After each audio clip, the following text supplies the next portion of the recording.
Woi.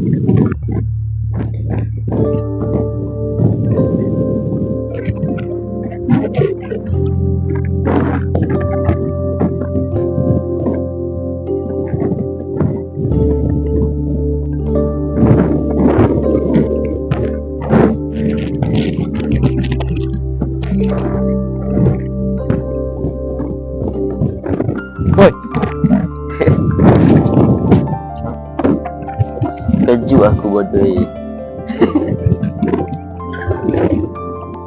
Saja nak ilik-ilik. Oh, ilik.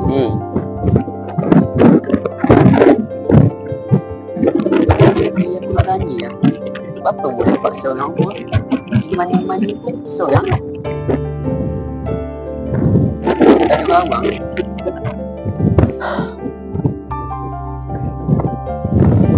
Aku ada je kawan. Tapi mu tahu lah, aku kan ni.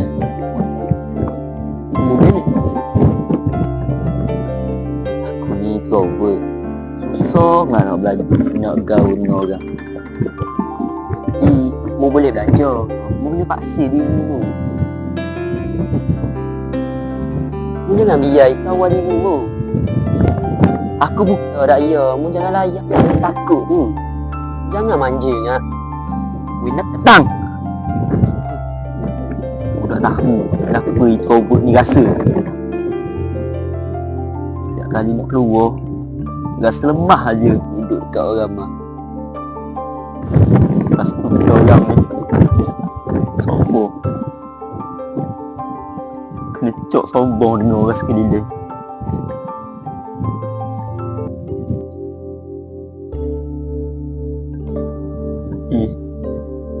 Bila tak bergaul, rasa sunyi je hidup. Rasa macam tak ada apa-apa.